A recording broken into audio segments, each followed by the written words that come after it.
O professor Márcio Goldman é mestre e doutor em Antropologia Social pela UFRJ, pelo Museu Nacional, com passagem por importantes universidades brasileiras e também pela Universidade de Chicago de Cabo Verde. É professor associado do Programa de Pós-Graduação em Antropologia Social e do Departamento de Antropologia do Museu Nacional da UFRJ e bolsista produtividade em pesquisa do CNPq desde 92 e da FAPERJ desde 2003. Sua área de atuação na antropologia inclui a antropologia das religiões afro-brasileiras, antropologia política, antropologia da religião, teoria antropológica e antropologia simétrica. Atualmente, pesquisas cosmopolíticas das religiões de matriz africana no Brasil, a partir de pesquisas de campo em terreiro de candomblé na cidade de Ilhéus, no sul da Bahia. Além de diversos artigos e capítulos de livro, ele é autor dos livros Razão e Diferença, Afetividade, Racionalidade e Relativismo no Pensamento de Levi-Brugh, Alguma Antropologia, Como Funciona a Democracia, Uma Teoria Etnográfica da Política, Do Lado do Tempo, O Terreiro de Matamba Tombesi Neto, e co-organizador do livro Antropologia, Volta e Representação Política. Seja muito bem-vindo à nossa calorosa cidade. É um enorme prazer poder ouvi-lo pessoalmente e uma honra tê-lo aqui em nosso programa ministrando essa conferência.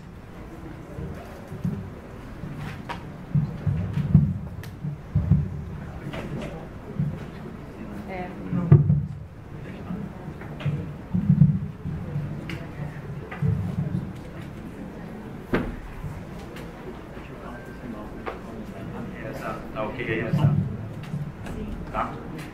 Bom, primeiro boa noite, claro. Eu queria começar agradecendo o Programa de Pós-Graduação em Antropologia Social aqui da UFMT, em especial ao Moisés, que teve esse gentilíssimo convite para que eu apresentasse essa aula inaugural de 2015 e que me deu a oportunidade de, pela primeira vez, vir a Cuiabá. Eu também queria me desculpar um pouco por algumas coisas. Primeiro, pelo caráter que eu chamaria de ainda incerto do que eu vou tentar apresentar a vocês. Trata-se de um tema com o qual eu comecei a trabalhar apenas recentemente e que eu denominei provisoriamente de relação afro-indígena, sem hífen na palavra afro-indígena. Já vou voltar nisso. Ou, em outras palavras, muito simplificadamente, os agenciamentos entre afrodescendentes e ameríndios. O tema que certamente deriva do meu campo empírico de investigação, o Candomblé de Nação Angola, com seus infindáveis debates sobre origens e sincretismos, mas que tema que eu decidi mencionar apenas no início da apresentação, e nessa foto aí que abre, que é uma foto antiga de 1982, 83, quando eu comecei a fazer pesquisa nesse terreiro e nunca mais larguei, eu decidi mencionar o Candomblé apenas rapidamente no início, mas também porque esse tema me pareceu mais do que adequado para uma apresentação feita no dia de São Jorge. E depois dessas observações iniciais, eu vou tentar apresentar para vocês, primeiro de modo um pouco abstrato, e eu também peço desculpa por isso, essa questão que eu estou chamando de relação afro-indígena, e como eu disse, ainda é uma coisa provisória. Eu vou tentar umas poucas conclusões provisórias, para depois eu tentar extrair umas conclusões um pouco mais concretas a partir da justaposição de dois casos empíricos que eu vou apresentar para vocês. O objetivo mais geral que eu estou me propondo, nesse trabalho que eu estou apenas começando, é a possibilidade de pensar essa relação afro-indígena aplicando a ela o que Bruno Latour denominou de princípio de irredução, ou seja, não reduzir essa relação de antemão a uma pura questão identitária, mas ao mesmo tempo não negar a priori que a identidade possa ser uma dimensão importante do fenômeno. Trata-se basicamente de pensar a relação afro-indígena de um modo que não a reduza a uma simples reação à dominação branca, nem à mera oposição entre duas identidades. Não importa se essas identidades são tidas como primordiais ou são tidas como sendo construídas por contraste. Ao contrário, trata-se de pensar essa relação a partir das alteridades imanentes que cada coletivo comporta em si mesmo e que devem ser relacionadas com as alteridades imanentes de outros coletivos, traçando assim espaços de interseção, em que as chamadas relações interétnicas não podem ser reduzidas nem ao que seria uma ignorância recíproca desses coletivos, nem ao que seria uma pura violência aberta, nem ao que seria uma simples fusão homogeneizadora. Mas eu queria começar fazendo um desvio assim, um pouco literário, com a lembrança de um estranho conto escrito por Jorge Luiz Borges, que se chama O Atroz Redentor Lázaro Morel.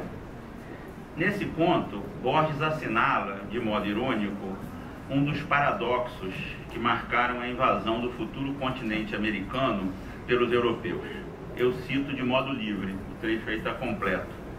Em 1517, o padre Bartolomeu de las Casas compadeceu-se dos índios que se extenuavam nos laboriosos infernos das minas de ouro antilhanas e propôs ao imperador Carlos V a importação de negros que se extenuassem nos laboriosos infernos das minas de ouro antilhanas. A isso, conclui Borges, nós devemos infinitos fatos. Dos 500 mil mortos da Guerra de Secessão, da admissão do verbo linchar na 13ª edição do Dicionário da Academia Espanhola, dos 3.300 milhões gastos com pensões militares, aos blues de Handy, a habaneira, mãe do tango, o candombe, a graça de algumas senhoritas, a cruz e a serpente do Haiti, o sangue das cabras degoladas pelos machados dos Papaloá.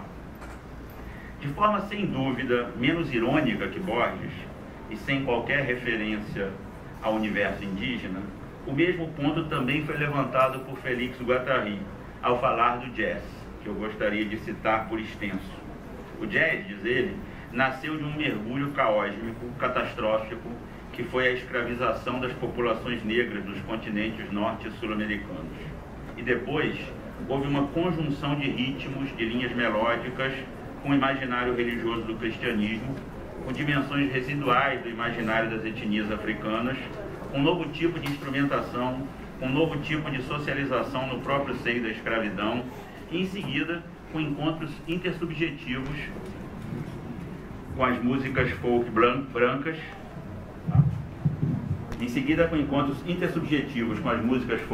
que estavam por lá.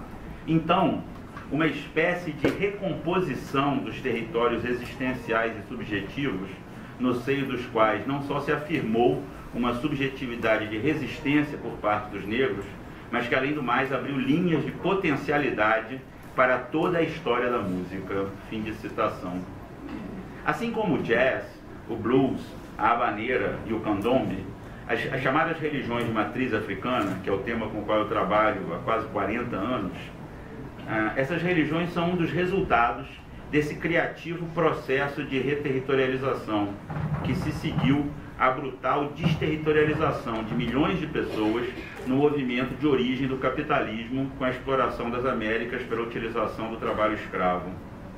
Frente a essa experiência mortal, articularam-se agenciamentos que combinaram, por um lado, dimensões de diferentes pensamentos de origem africana com aspectos dos imaginários religiosos cristãos e do pensamento ameríndio. E, por outro lado, formas de organização social tornadas inviáveis pela escravização, com todas aquelas que puderam ser utilizadas, dando origem a novas formas cognitivas, perceptivas, afetivas e organizacionais. Tratou-se, assim, de uma recomposição em novas bases de territórios existenciais aparentemente perdidos, do desenvolvimento de subjetividades ligadas a uma resistência às forças dominantes que nunca deixaram de tentar sua eliminação e ou captura. Pedindo perdão pela última vez, pela obviedade do que eu vou dizer agora, a expressão religiões de matriz africana designa de forma algo grosseira um conjunto heteróclito, mas articulado de práticas e concepções religiosas cujas linhas de força principais foram trazidas pelos escravos africanos para as Américas. Provavelmente formadas ao longo do século XIX, essas religiões, tal como as conhecemos hoje, incorporaram, ao longo de suas histórias, em maior ou menor grau, elementos das cosmologias e práticas indígenas, catolicismo popular e do espiritismo de origem europeia. Esses elementos foram se transformando na medida em que se combinavam e foram sendo combinados na medida em que se transformavam, gerando uma infinidade de variantes religiosas muito parecidas quando olhadas de uma certa distância e bem diferentes quando olhadas de outra distância. Pode-se assim observar uma bem marcada diversidade entre os diferentes grupos de culto, diversidade ligada à região da África, de onde provém a maior parte do repertório de cada um deles, assim como as modalidades e intensidades de suas conexões, chamadas em geral sincréticas, entre aspas, com outras tradições religiosas. Meu próprio trabalho etnográfico diz respeito a uma dessas variantes, o candomblé, mais especificamente um terreiro de nação Angola, situado na cidade de Ilhéus, no sul do estado da Bahia, no nordeste brasileiro. Não obstante, eu penso que o que eu vou tentar dizer aqui para vocês talvez também seja válido para outros casos e outros contextos. O processo histórico de constituição dessas religiões parece explicar, ao menos em parte, o fato de que elas são ininterruptamente atravessadas por um duplo sistema de forças. Forças centrípetas, que codificam ou buscam codificar e unificar os cultos, e forças centrífugas, que fazem pluralizar as variantes, acentuando suas diferenças e engendrando linhas divergentes. O ponto fundamental é que essas forças centrípetas e centrífugas estão sempre em coexistência e que elas não podem ser dispostas segundo um esquema histórico linear que iria da unificação para a desagregação ou desta para a primeira. A insistência em distribuir pela história forças sempre em coexistência costuma redundar em uma vã tentativa de apagar aparentes contradições que acaba, na verdade, apagando ou obscurecendo a heterogeneidade constitutiva do sistema. É também em função dessa dualidade de forças que eu, particularmente, prefiro empregar a expressão ou a fórmula religiões de matriz africana no Brasil, em lugar das tradicionais expressões religiões africanas no Brasil, religiões afro-brasileiras ou, pior, cultos afro-brasileiros. Isso porque o termo matriz tem a vantagem de poder ser entendido simultaneamente em seu sentido de algo que dá origem a alguma coisa, o que respeita, além de utilizar o uso nativo, sempre preocupado em relacionar essas religiões com uma África que eu não acredito que seja nem real, nem imaginária, nem simbólica, mas dotada de um sentido existencial. Então combina o sentido de algo que dá origem sobre o que o mesmo Bastide chamava de encontro e casamento dos deuses africanos e dos espíritos indígenas no Brasil. Mas quer dizer, sobretudo, que aquilo que foi escrito o foi, em geral, a partir de um ponto de vista que subordinava o que eu estou chamando, sem hífen, de relação afro-indígena, a um terceiro elemento, que estruturava o campo de investigação na mesma medida em que dominava o campo sociopolítico, o que o Bastide chama de o branco europeu. Na própria obra de Bastide, aliás, a questão central talvez seja justamente a famosa integração do negro na sociedade de classes. Tudo se passa, então, como acontece frequentemente demais na antropologia, como se o ponto de vista do Estado, com seus problemas de nation building, levasse a melhor, impondo essa espécie de certeza que parece durar até hoje, de que a única identidade legítima é a identidade nacional. É claro que a estatização ou branqueamento da relação afro-indígena não marcou apenas as investigações acadêmicas. Como bem se sabe, no caso brasileiro, assim como em muitos outros, o encontro e a relação afro-indígena foram submetidos à sociedade dos brancos e pensados na forma daquilo que se convencionou chamar mito das três raças. Mito, inútil lembrar, que elabora justamente o que se chama de a contribuição de cada uma dessas raças para a constituição da nação brasileira. Mas elabora isso segundo uma lógica e um processo em que o vértice superior do triângulo das raças só pode ser, é claro, encabeçado pelos brancos europeus. Quanto à antropologia, em especial brasileira, a questão que se coloca, me parece, bem simples. Por que, afinal de contas, a proximidade entre ameríndios e afro-americanos, ou seja, o fato inelutável de que ao longo dos séculos e ainda hoje, eles não puderam deixar de estabelecer e de pensar suas relações, por que esse fato sempre esteve acompanhado de um afastamento teórico, que faz com que dessa relação não saibamos quase nada, ou saibamos apenas o menos interessante?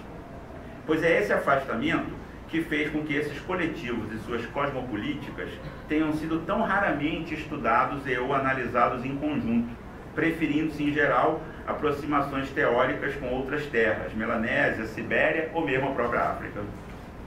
Contra essa pobreza antropológica, muitas etnografias recentes vêm mostrando a riqueza com a qual a relação afro-indígena é pensada pelos coletivos nela interessados, e que não encontra nenhum paralelo digno na reflexão acadêmica.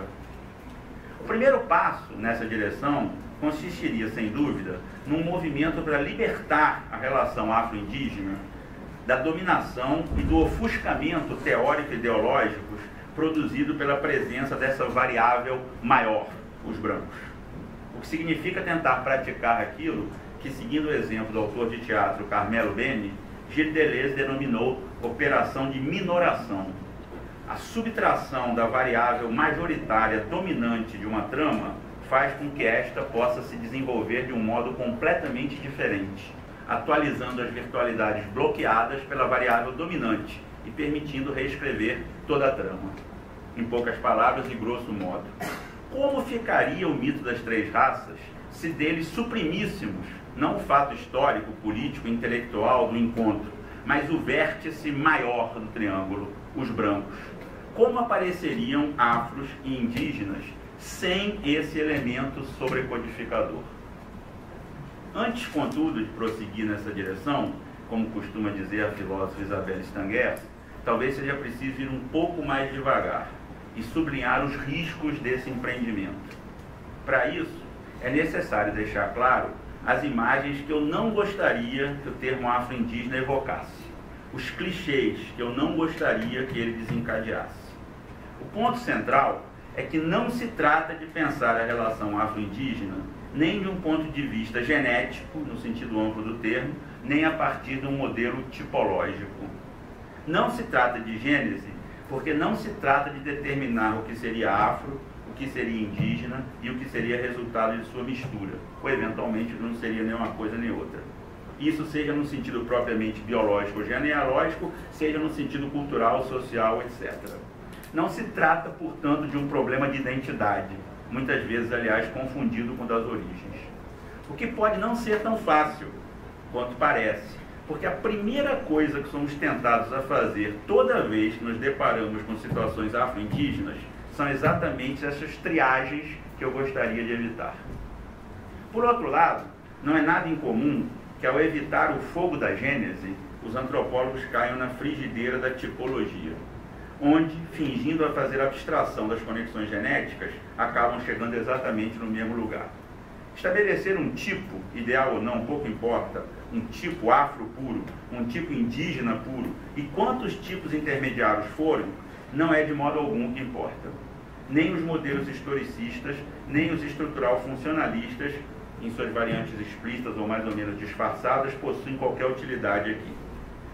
Porque não se trata, na verdade, de identificar e ou contrastar aspectos históricos, sociais ou culturais em si mesmos, mas princípios e funcionamentos que podem ser denominados ameríndios e afro-americanos em função das condições objetivas de seus encontros. O que significa que não são traços, aspectos ou agrupamentos culturais que devem ser cotejados, mas os princípios imanentes a isso.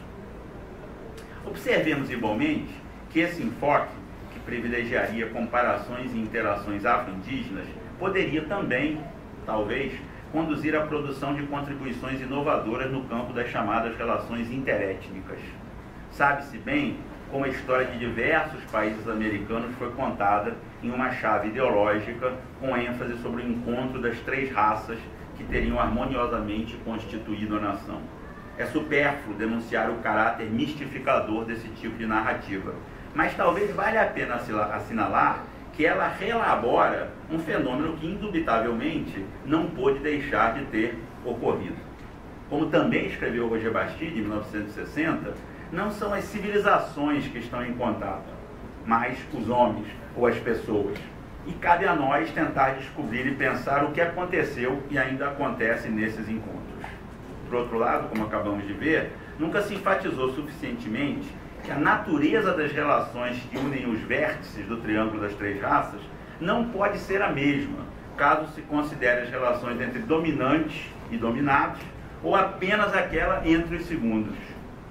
Ora, essas relações entre os dominados se estabelecem entre elaborações que se situam em diversas dimensões, diversos planos, sociológicas, mitológicas, religiosas, epistemológicas, ontológicas, cosmopolíticas, etc. E trata-se, em última instância, de mapear as premissas imanentes aos discursos nativos, extraindo consequências teórico-experimentais efetivas das críticas antropológicas que vêm insistindo na impossibilidade de determinar qualquer grande divisor capaz de distinguir substantivamente os coletivos humanos entre si.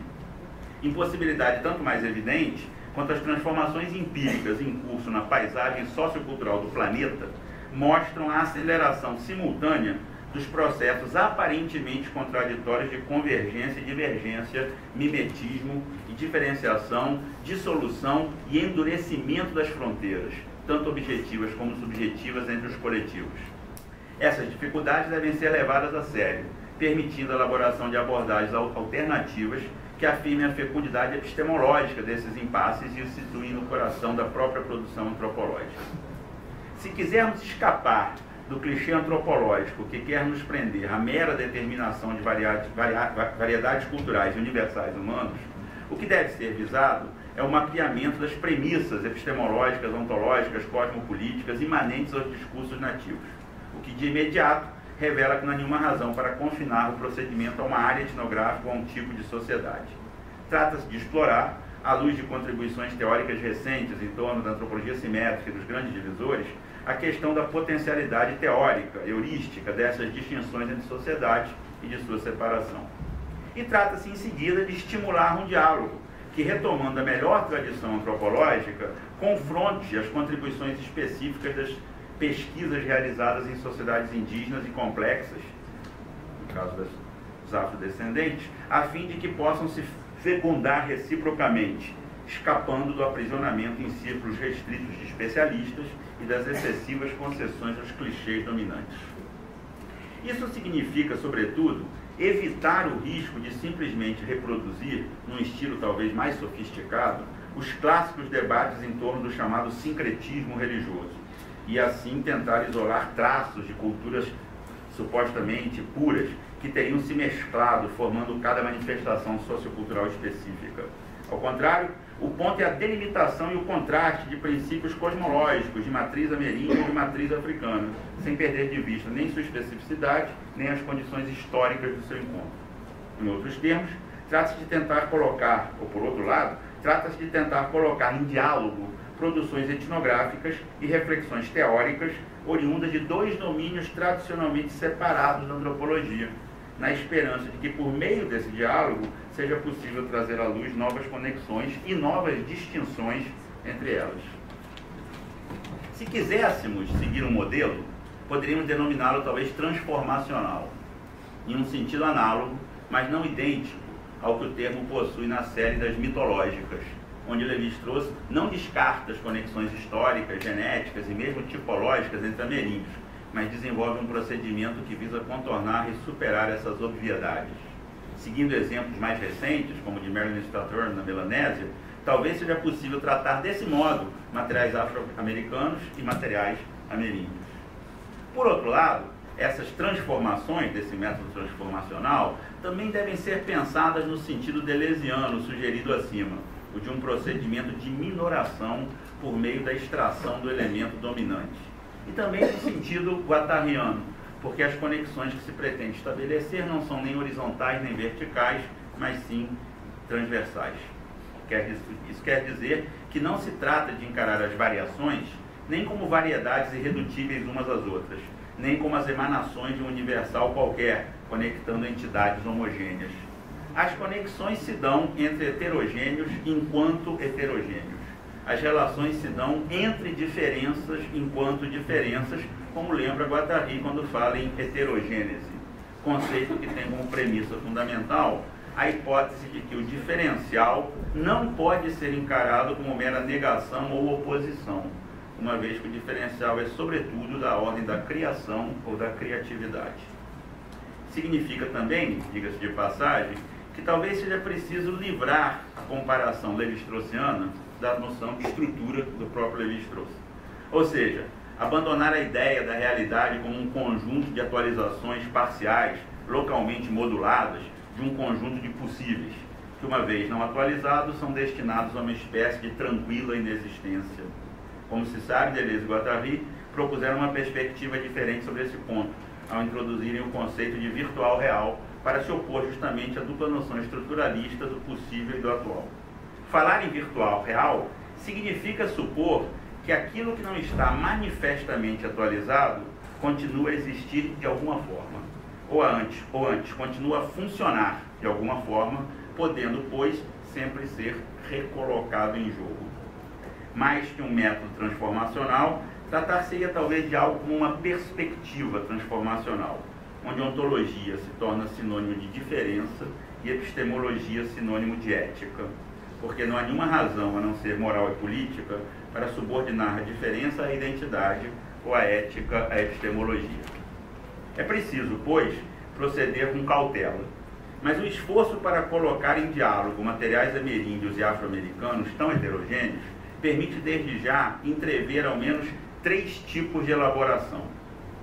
Em primeiro lugar, contextos nos quais os próprios coletivos se definem, mais ou menos diretamente, como afro-indígenas. É um dos casos que eu vou mencionar a seguir para vocês. Prometo que vamos chegar na parte empírica rapidinho. Em segundo lugar, temos as situações em que coletivos autodefinidos como ameríndios ou afro-americanos se encontram e interagem efetivamente, mesmo que, como costuma acontecer frequentemente, esses encontros e interações possam ser tão codificados que correm o risco de passar desapercebidos. É o segundo caso que eu vou apresentar para vocês. Enfim, terceira possibilidade, aquela em que de alguma forma, que eu não vou apresentar para vocês, aquela em que de alguma forma o próprio analista se faz, por assim dizer, afro-indígena, promovendo e mesmo provocando o encontro de materiais tradicionalmente destinados à incomunicabilidade, devidamente fechados em seus nichos acadêmicos tradicionais, em seus nichos acadêmicos de proteção. Não é difícil imaginar como esse procedimento poderia enriquecer debates tradicionais, confrontando temáticas claramente tidas como indígenas, por exemplo, totemismo, xamanismo, a proliferação dos espíritos horizontais, etc., com temas que também são tradicionalmente tidos como evidentemente afro-americanos, como o sacrifício, a possessão, os panteões hierarquizados de divindade. Mas que hoje em dia nós sabemos que são temas que podem ser encontrados de maneira transformada dos dois lados desse aparente grande divisor. Trata-se, pois, de proceder a um confronto entre cosmopolíticas e coletivos, e também teorias, em princípio heterogêneos, que poderiam servir para seu esclarecimento mútuo, evitando o evolucionismo no plano histórico, o dualismo no plano ontológico e o maniqueísmo no plano ético. Essas cosmopolíticas e esses coletivos devem assim ser tomados no que apresentam de desconhecido, de incerto, de indeterminado, não a partir daquilo que sabemos, o que acreditamos saber a seu respeito. Não se trata tampouco de supor algum tipo de unidade ou identidade, lá onde se vê apenas diferença. Trata-se de seguir um método que busque analisar as distinções de forma muito abstrata, a fim de que as misturas concretas se tornem mais inteligíveis. Em outros termos, é preciso distinguir analiticamente bem para entender as alianças e os agenciamentos efetivos que produzem as misturas concretas. Isso não significa embora possa parecer, abrir mão de um ponto essencial.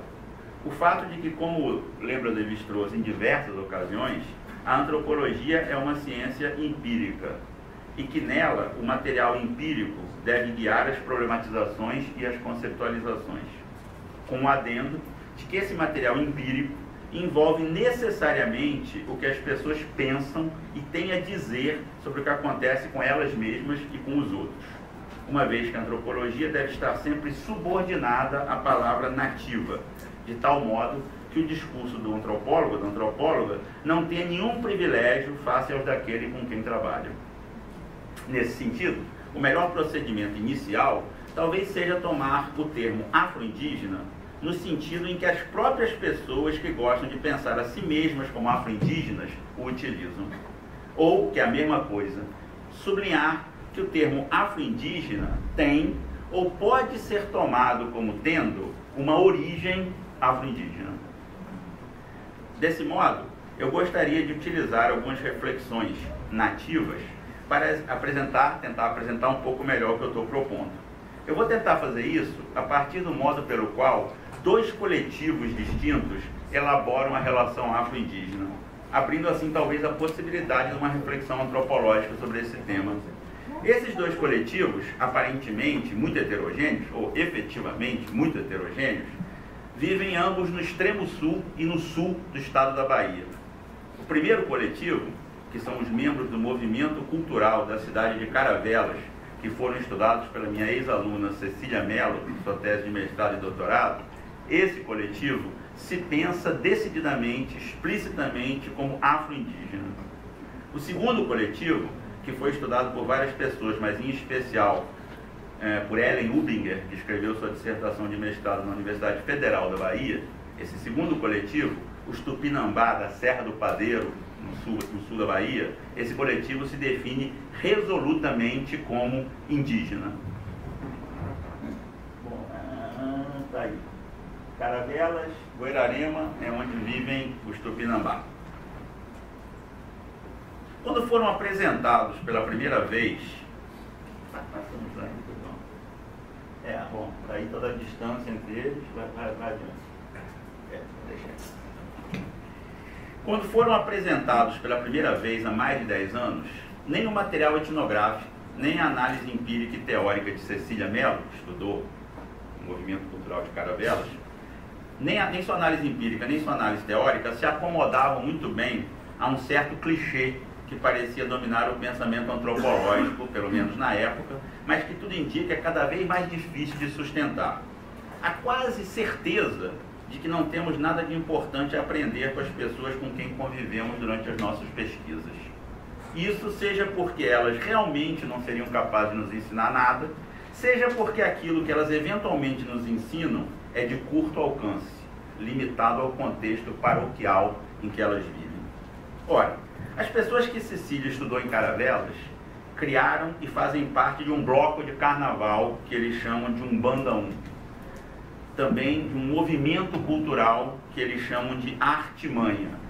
E também do que eles chamam, os termos são deles, tá? E também do que eles chamam de Grupo Afro-Indígena de Antropologia Cultural. Todos os termos, como eu acabei de dizer, são deles. Em todos esses grupos, que na verdade são o mesmo, mas não são as mesmas pessoas que participam de todos, tal, em todos eles desenvolvem uma série de atividades que visam, segundo seus termos, resgatar a memória afro-indígena, usando para isso formas de expressão artísticas, que envolvem escultura, entalhes em madeira, pintura, mas também o teatro e a dança. Além disso, e esse ponto é fundamental, sua arte resulta de pesquisas e debates coletivos sobre suas origens afro-indígenas e suas formas de expressão. As atividades do movimento se concretizam também no bloco, né, um bandaum, o bloco de carnaval, que desde 1989 ocupa as ruas de Caravelas no sábado de carnaval, apresentando misturadamente orixás, caboclos e personalidades históricas marginalizadas da história baiana. Esse desfile é definido como o que Cecília denomina, eu cito, um teatro performance, em que os componentes incorporam personagens e traduzem suas características através de expressões faciais e corporais. Isso aqui eles estão se preparando para os desfiles, né? Passa outro. Esse já é um bandaum na rua. Caravelas é uma cidadezinha bem pequena, o município deve ter uns 10 mil habitantes, mais ou menos. Bom, além disso, as mesmas pessoas que fazem o movimento cultural, o bloco e o grupo afro-indígena de antropologia cultural, eles também são filiados, ou eram, ao Partido dos Trabalhadores. Não sei se ainda estão aguentando o rojão, mas enfim. Filiado ao Partido dos Trabalhadores. E desenvolvem uma intensa militância política eleitoral. Alguns já se candidataram a cargos eletivos para vereador e para prefeito. E 2 já ocuparam secretarias municipais. Além disso, boa parte do seu tempo é tomado pela elaboração de belíssimas obras de arte, esculturas. Essa é uma das esculturas, pode passar outra escultura, seja de esculturas, seja de móveis que eles chamam de rústicos. Esses móveis e essas esculturas são criadas a partir de uma técnica que eles chamam reaproveitamento da madeira, ou seja, a utilização de madeira considerada morta, encontrada nas matas que ainda sobrevivem por lá, porque os eucaliptais infestam a região, não é? E essa madeira, dizem eles, devidamente tratada, adquire uma espécie de nova vida. Uma cama feita de madeira reaproveitada. Não, pode ir para frente. Pode parar. Bom, são 3 exemplos dessa. Tudo isso aí, nenhuma dessas madeiras é comprada, as pessoas são encontradas. O ponto essencial aqui é que essas pessoas não apenas se pensam no sentido forte da expressão.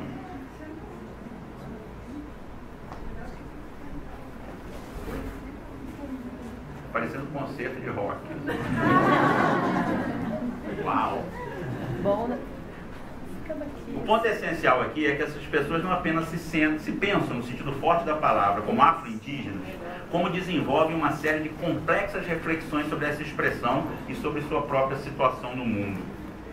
Em lugar de pretender saber de antemão e revelar ou desvelar o que seus amigos estariam realmente querendo dizer ao se afirmarem afro-indígenas, Cecília, já naquela época, preferiu seguir de modo detalhado e profundo o que eles efetivamente dizem, fazem e pensam a respeito de si mesmos, dos outros e dos vários mundos de que participam. Porque a necessidade de que os outros pensem, para usar uma expressão de Deleuze retomada por Stangers, não significa, é claro, que devemos obrigá-los a pensar, muito menos tentar esclarecê-los, ou no limite, lamentar que não pensem. A necessidade de que os outros pensem significa uma abertura para seu pensamento, a aceitação de que as pessoas realmente pensam, mesmo ou principalmente quando pensam diferente de nós. É uma desterritorialização do pensamento próprio por meio do pensamento de outrem, uma espécie de participação, de discurso livre e indireto, única justificativa, talvez, para a prática antropológica. Em lugar, pois, de se ter a tentação de julgar se seus amigos eram, de fato, negros, índios, mestiços, pobres, afro-indígenas, ou o que quer que seja, Cecília aprendeu com eles que afro-indígena não precisa necessariamente ser da ordem da identidade, mas pode ser pensado como algo que se torna, que se transforma em outra coisa diferente do que era, mas que de algum modo conserva uma memória do que se foi, ou seja, como um dever. Cecília aprendeu também que o termo afro-indígena quer dizer muitas coisas, quer dizer um modo de descendência, sem dúvida. Pode voltar um pouquinho. Mais. Aí tá bom. Bom, um modo de descendência que está, a gente diria, na cara das pessoas, né? Quer dizer isso aí também. Quer dizer, modo de descendência, sem dúvida. Mas também uma origem explicitamente reconhecida como mítica e uma forma de expressão artística, quer dizer, criativa. Que afro-indígena não se trata de uma simples justaposição de influências ou formas distintas e irredutíveis, mas na verdade de uma terceira forma, com características próprias e que tem ao mesmo tempo coisa em comum com as outras. Que a relação entre afros e indígenas não é pensada apenas como sendo de proximidade entre mundos paralelos, mas é pensada mais como uma interseção entre esses mundos, como um encontro, no sentido forte da expressão, entre indígenas e afrodescendentes. Que o encontro tenha sido real ou não, ou que ele esteja sendo explorado em sua realidade histórica ou não, não importa muito. O que realmente importa é a virtualidade do encontro, aquilo que ele poderia ter produzido e que por isso mesmo ainda pode ser produzido. Finalmente, Cecília também aprendeu que o conceito de afro-indígena foi elaborado com as mesmas técnicas utilizadas na elaboração das obras de arte que o grupo produz. Vê-se assim que as relações afro-indígenas são pensadas simultaneamente na chave da filiação e da aliança, extensivas e intensivas ao mesmo tempo, que tanto uma quanto a outra são encaradas em sua molaridade histórica e em sua molecularidade criativa. O afro-indígena é uma linha de fuga minoritária, não apenas em relação à variável majoritária dominante, branco, como também em relação à captura que sempre ameaça as linhas de fuga, o rebatimento do devir numa identidade. É nesse sentido, isso é um bloco de índio que sai no carnaval de Caravela, supostamente eles chamam de brincadeira, é uma brincadeira. A gente vai ver que é brincadeira mais ou menos séria. É nesse sentido que o conceito de afro-indígena é criado em Caravelas a partir dos mesmos procedimentos utilizados para criar qualquer obra de arte. Ou seja, a partir dessa técnica que os artistas chamam reaproveitamento ou ressuscitamento, técnica que opera por meio da reatualização de virtualidades reprimidas pela história. Uma árvore derrubada ou uma dança esquecida preservam potências vitais que o artista e o militante podem voltar a desencadear. Trata-se, assim, de uma espécie de bricolagem das experiências históricas vividas de diferentes maneiras pelos membros do grupo, como afros e como indígenas, quer dizer, como dominados. Do mesmo modo que na madeira morta uma nova vida pode ser encontrada, nas experiências de resistência à dominação, uma nova força pode sempre ser despertada. Se para os maias, para os povos maias do México contemporâneo, como demonstrou Pedro Pitarte, a coexistência de narrativas indígenas e europeias é um modo de não permitir a incorporação da lógica europeia na própria lógica nativa, no caso de Caravelas, tudo se passa como se fosse a articulação das narrativas afro-indígenas que produz esse efeito de evitar a incorporação da lógica dominante. O que não significa que aquilo que os maia obtêm a partir de uma evitação rigorosa de qualquer mistura seja feita pelos afro-indígenas de Caravelas, simplesmente misturando as coisas. Já há um bom tempo, José Carlos dos Anjos nos revelou tudo o que teríamos a ganhar abandonando os clichês dominantes da miscigenação, mestiçagem ou sincretismo em benefícios de imagens oriundas de nossos próprios campos empíricos de investigação. Assim, a ideia proposta por ele de linha cruzada, que está presente em praticamente todas as religiões de matriz africana no Brasil, permite pensar um espaço de agenciamento de diferenças enquanto diferenças, sem a necessidade de pressupor nenhum tipo de síntese ou de fusão. As diferenças são intensidades, que nada tem a ver com uma lógica de assimilação, mas sim com a organização de forças, que envolve uma modulação analógica e não uma escolha digital dos fluxos e seus cortes, bem como o estabelecimento de conexões e disjunções. Esse modelo, que eu chamaria de heterogenético, apoiado nas variações contínuas, permite opor, termo a termo, mestiçagem e sincretismo de um lado, contra mestiçagem e composição, no sentido artístico do termo, de outro lado. Porque, em última análise, é do mito das três raças que os afro-indígenas de Caravelas estão tentando se livrar.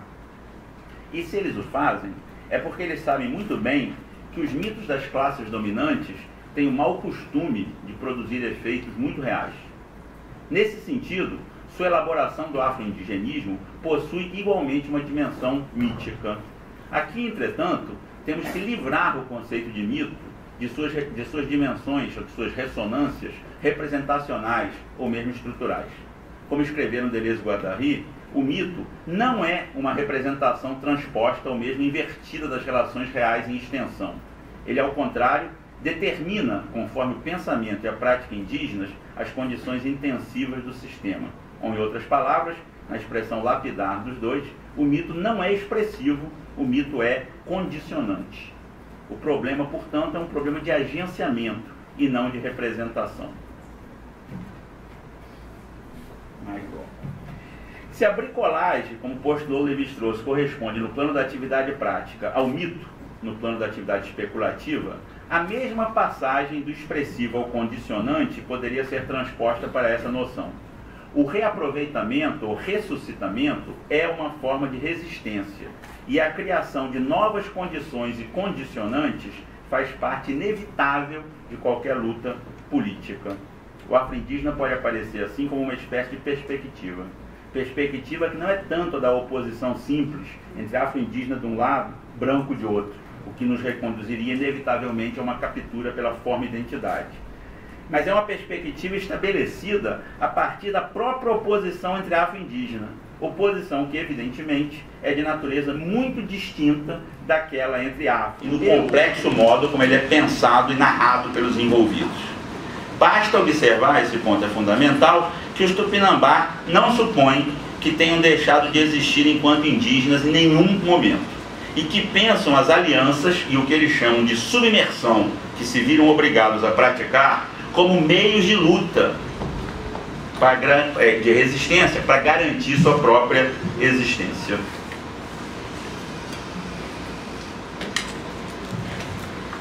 Essa é a aldeia, né, claro. Desse modo, eles não veem nenhum problema em reconhecer que eles são, a palavra deles, misturados. No entanto, e ao contrário do que nós vimos ocorrer em Caravelas, a expressão afro-indígena parece não fazer muito sentido na Serra do Padeiro, uma vez que a mistura não anula o fato de que, de seu ponto de vista, eles sempre foram e que eles pretendem permanecer indígenas.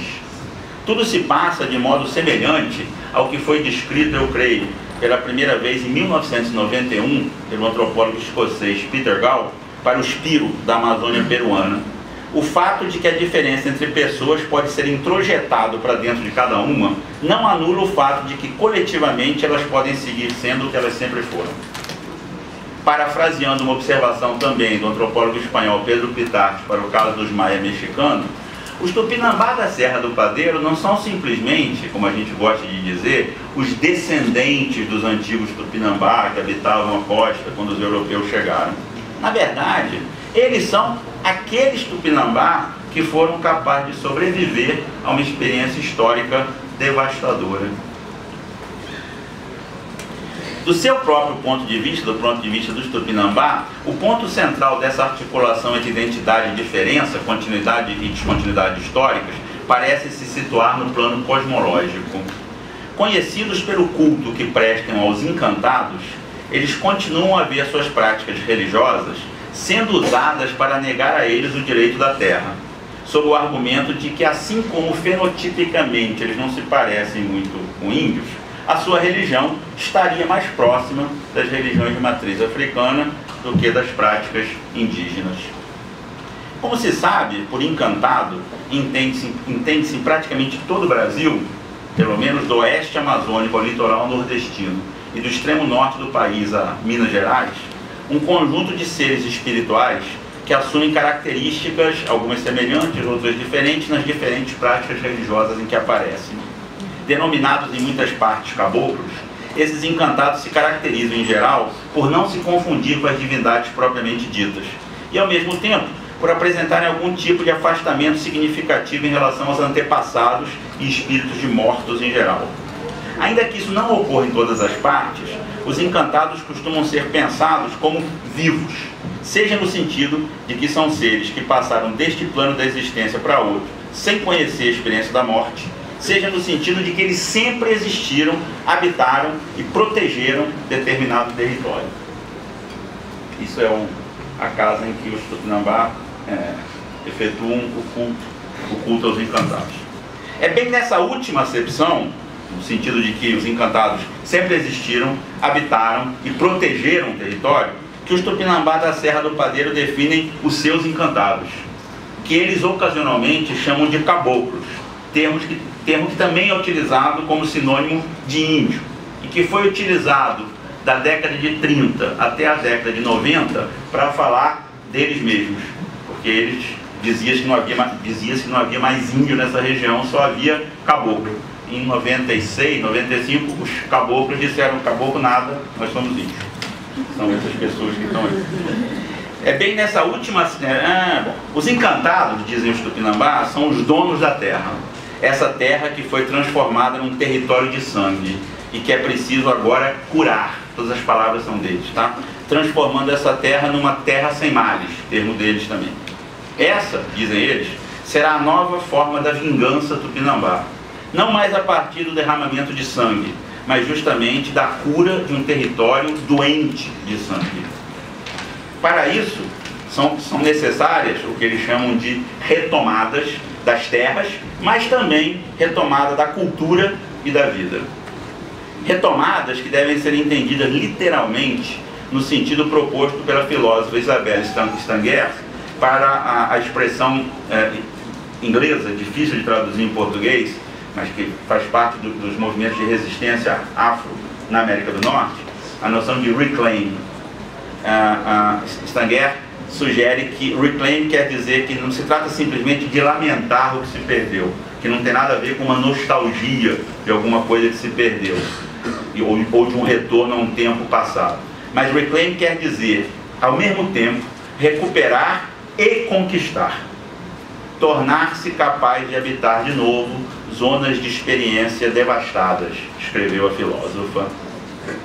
O modo como os Tupinambá da Serra do Padeiro narram os começos do seu culto aos encantados é impressionante e constitui uma das condicionantes de suas práticas e representações. Eles dizem: um migrante do sertão baiano acaba parando na Serra do Padeiro e se casa com uma nativa. Um de seus filhos experimenta crises de dor, ou mesmo de loucura. Seu pai decide levá-lo à então mais famosa mãe de santo da Bahia, mãe menininha do Bantuá, que por acaso era sua parente distante. Em Salvador, a poderosa mãe de santo se dá conta de que não pode curar o doente, porque ele é que possui o poder da cura. E que a única solução, diz ela para ele, é cumprir sua sentença, ou seja, voltar para a serra e começar a curar as pessoas. De volta, o primeiro pajé Tupinambá contemporâneo cura primeiro a si mesmo e em seguida começa a curar as outras pessoas. Em seus sonhos, ele descobre pessoas com o mesmo dom que ele, capazes de acolher os encantados, e aí ele dá início a esse culto dos encantados. Ele próprio começa a acolher um encantado específico, que tem exatamente o nome de Caboclo Tupinambá. E esse caboclo avisa, por meio do pajé, que esta terra vai voltar a ser uma aldeia indígena e anuncia a missão de retomada do seu território. Nessa retomada, humanos e encantados são parceiros. Os segundos, os encantados, seguem sempre na frente das ocupações territoriais e também conduzem os humanos na retomada da sua cultura. Quando confrontados com a acusação de que suas práticas religiosas não seriam realmente indígenas, mas seriam misturadas, ou mesmo de origem africana, os Tupinambá da Serra do Padeiro sabem exatamente o que dizer. Como diz Célia, que é irmã do cacique Babal e é uma grande pensadora, ela diz: o candomblé é bom para a gente usar. E eu continuo a citá-la. A gente não discrimina, sabemos que algumas das entidades negras são do bem, mas se eles não combinam, a gente não trabalha com eles. Nós não trabalhamos com as entidades negras, mas com algumas sim, porque elas ajudam, porque havia muito contato entre as culturas. Fim de citação. Essa visão pragmática, no sentido filosoficamente mais profundo do termo, também pode ser aplicada à religião dos brancos. Como diz a mesma Célia, orações católicas, por exemplo, são utilizadas pelos Tupinambá, mesmo que eles de nenhum modo sejam cristãos.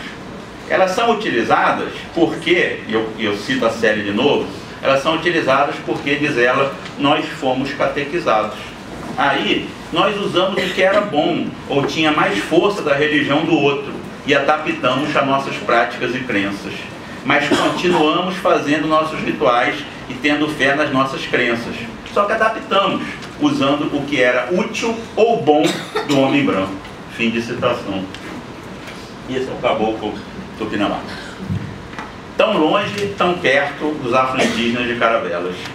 A relação afro-indígena segue sendo o modo pelo qual se pode resistir aos brancos, mesmo que neste caso, dos Tupinambá, seja preciso manter a separação interna entre afro e indígena, que em Caravelas é de algum modo eclipsada pelos militantes. Índios, até o século XIX, os Tupinambá se veem obrigados a submergir para não serem mortos.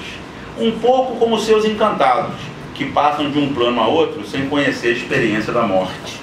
Nessa submersão, tanto eles quanto seus encantados se metamorfoseiam em caboclos, capazes de sobreviver em alguns nichos até poderem reemergir neste mundo como índios e encantados, a fim de retomar o que é seu. Não, volta no caboclo Tupinambá, que é melhor. Não se trata aqui de tirar muitas conclusões, não sou capaz disso ainda, dessa justaposição etnográfica e conceitual apenas esboçada a partir dos belos trabalhos de Cecília Mello e de Ellen Hubinger. Eu me limito a observar que esse confronto poderia ser estendido a outras etnografias e a outras teorias nativas, na direção da elaboração de teorias etnográficas, para voltar ao conceito malinowskiano que redescobri quando estava trabalhando sobre política. Teorias etnográficas do que eu estou chamando provisoriamente contra-mestiçagem. De todo modo, essas teorias etnográficas devem necessariamente se apoiar nas teorias nativas. E tudo indica que essas teorias nativas nunca deixam de opor ou de distinguir o cruzamento, a parcialidade, a heterogênese, a modulação analógica, as intensidades, as variações contínuas, a composição e a contramestiçagem aos clichês dominantes da síntese, totalidade, miscigenação, identificação por contraste, interesses, lógica da assimilação, fusão, mestiçagem ou sincretismo. É nesse sentido que eu acredito que a relação afro-indígena possui um alto potencial de desestabilização do nosso próprio pensamento, assome e assim seja capaz de pensar diferente. Uma antropologia que não pretenda explicar as diferenças, mas cartografar as diferenças. E só para terminar, eu não pude resistir para apresentar a vocês, como uma espécie de coda, um episódio que me foi narrado por uma outra ex-aluna, que também fez pesquisa em Ilhéus, no mesmo lugar que eu faço, Ana Cláudia Cruz da Silva.